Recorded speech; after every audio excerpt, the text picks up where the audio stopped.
Hello again, faithful listeners. It's been a while. So, yes, I'm restarting this channel with an emphasis more on painting.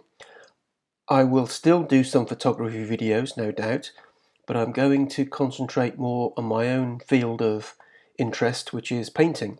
However, however, I think much of what I will say will be relevant to photographers and perhaps all image makers because as with my previous videos, it won't be about technique, but meaning, about perception, about what's good and what's not so good, and why that is. What is it that makes a strong, meaningful image? I think visual art has its own language, and in order to make sense of what you're looking at, you need to be familiar with the grammar of that language. Otherwise, you're just reduced to a basic, oh, I like it or I don't like it response.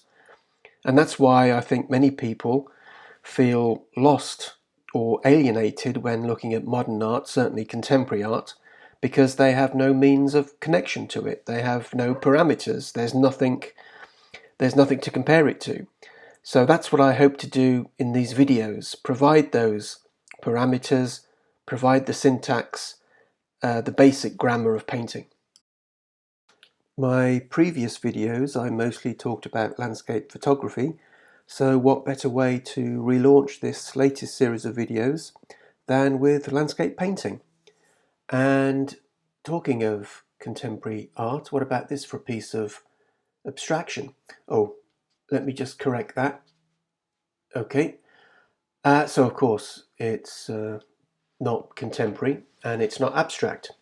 It's a great landscape, seascape, by Joseph Mallord William Turner, JMW Turner. You know, this looks so modern, yet it was painted 225 years ago. And it's one of those images where you think, okay, nothing has really progressed beyond this. We're simply clarifying or whittling away to see how we can arrive again at this sort of elemental simplicity. It's a tiny watercolour that Turner painted on the spot outside during a visit to Snowdonia in Wales, I think 1799 or 1800. But he stumbled upon the future of painting for the next few hundred years in its, I don't know, its abstract qualities and sheer effortlessness.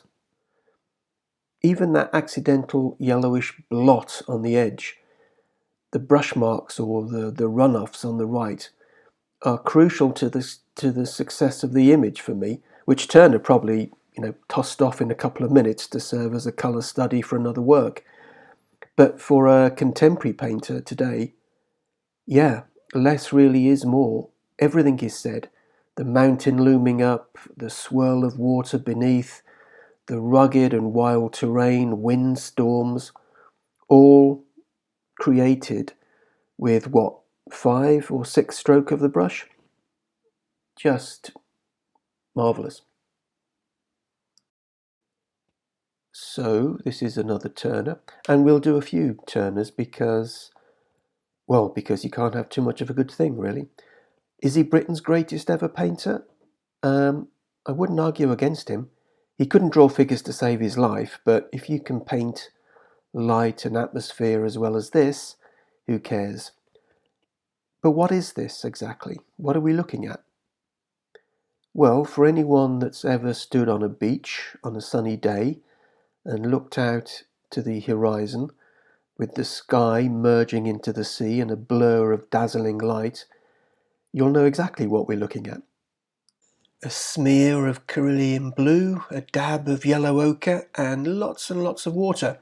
And Turner manages to sum up all my memories of standing on the beach at Weston-super-Mare, shielding my eyes from the sun, or, in more recent years, gazing out to sea on the Mediterranean, half blinded by the sunlight reflecting off the waves. Ideas of Folkestone, 1845. That's an interesting title, isn't it? Ideas of Folkestone, so maybe this is just from memory. Again, we can understand this. It's quite clear we've all been there. The distant grey promontory in a grey, thundery sky. Rain lashing down, angry, white waves crashing onto the rocks. Maximum effect, minimum of means. Almost a study in greyness. I can imagine this is one of those watercolours that Turner famously spat on if he wanted some extra water, not to mention some extra emotion. Marvellous. Well, I could talk about Turner all day, but look at this from his great contemporary John Constable. Seascape study with rain cloud over the sea, 1825. Now, look at the brushwork in there. If you look at this detail, that could be from a painting done yesterday. And if you crop off that strip of land at the bottom, this could easily be a painting of Franz Klein from the 1950s, for example, like this one. Only Constable got there 200 years before. Energy, power, vibrancy, evidence of the artist's hand in those powerful brush marks, very contemporary concerns. I seem to be talking a lot about 19th century British watercolourists, but I am fascinated by those guys. A lot of their work, because of the very nature of watercolour, I guess, is very direct, like drawing, and thus can be or seem very contemporary and very appealing to us today. This chap, however, is not a 19th century British watercolourist. He's an 18th century British watercolourist, Alexander Cousins. One of his techniques, which we can see employed here, was to use what he called blotting, which was dipping paper or fabric or whatever was to hand into the ink and literally blotting it onto the paper, then using these random blots as a starting point, building the drawing up into an imaginary landscape. Here's another example. Now, the use of chance is very common in modern painting. I use it quite often myself. You make a random mark and start from that point. And here is Cousins doing it superbly well 250 years ago. Now, this is one of my favourite paintings of all time. I came across it in a book when I was a student in the 1980s. And I remember I stared at it for minutes trying to understand what it was. I couldn't comprehend what I was looking at. I saw it as a collection of interlocking abstract forms. I immediately loved it, but my brain refused to give me any indication of what it was. It was strange, alien, very seductive. So when I read the caption, Francistown, the source of the Aveyron, 1781, I was even more mystified. Then it all fell into place. The two green bulging mountain sides, the sky and the clouds and the snowy peaks at the top, and that strange white diagonal stripe, which baffled me for a while, is the glacier, which Aveyron was famous for at the time.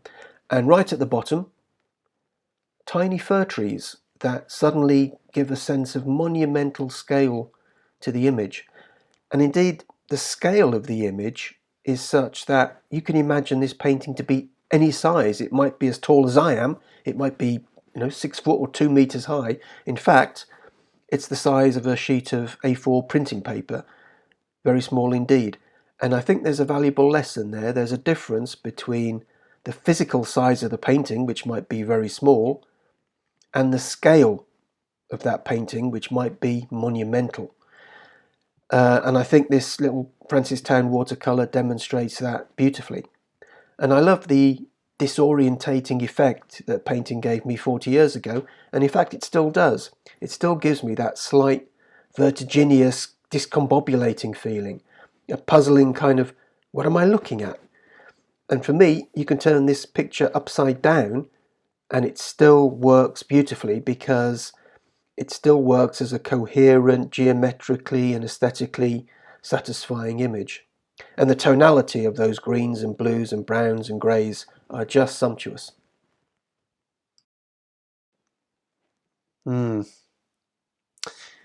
I plan to do a separate video on shapes.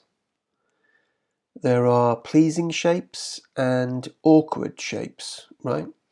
Shapes that just feel right and others that seem, I don't know, ugly or clumsy in some way. I also plan to do a video on greyness. The fact that a lot of my favourite paintings, not all of them by any means, but quite a few, seem to be painted in tones of grey, bluey greys, yellow greys, greeny greys, etc. And this tiny Cornelius Varley watercolour from 1805 contains both those qualities, which is perhaps the reason I love it so much. Actually, it has a lot in common with that first Turner we looked at. In fact, this too is a view of Snowdon in North Wales, painted just a few years after Turner's visit. Both share that effortlessness in conjuring up a rugged mountainous scene. You can imagine it cold and windy here. You can almost feel your fingertips beginning to freeze as you look at the image. But how is that? With barely a couple of strokes of a brush and a dollop of browny grey umber pigment. Then there's the modernity of it. A lot of abstract art, not all of it by any means, but quite a bit of it, endeavours to create a feeling or some emotional weight or an emotional response without a recognisable subject. It may not represent anything particular, but it can somehow convey something which elicits an emotional or psychological response in the spectator. Well, this clearly isn't an abstract work, but it is conveying an awful lot with minimal means.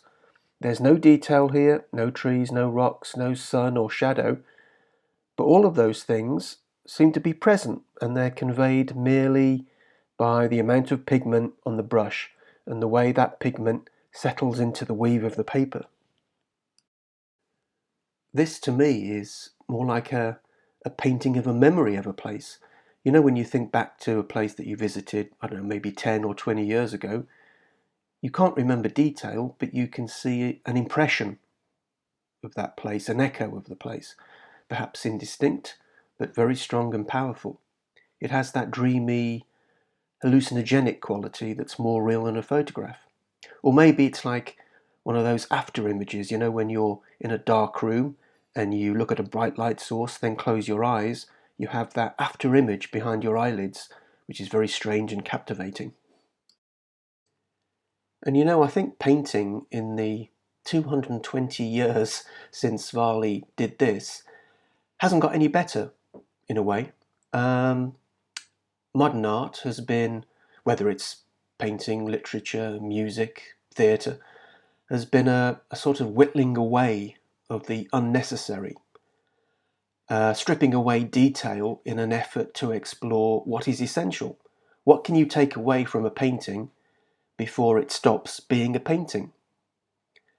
And certainly since the invention of photography, which took over the simple act of recording a scene or a person, painting has been liberated to discover what else there is other than a literal observation, emotion, feeling, psychological impact, soul, if you like. Painting has been let free to explore shape, colour, texture, mark making, for its own sake rather than at the service of illustrating something else.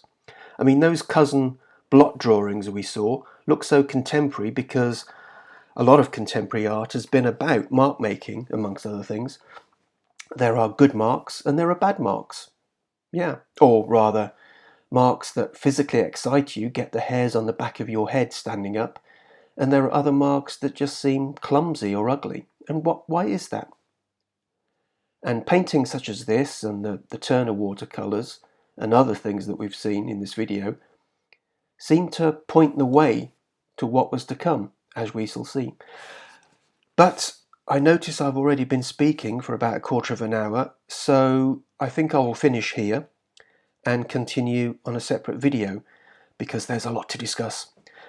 So thank you again for your patience. 5 years is a long time between videos, but I'll try and be more active in the future. Thank you for listening.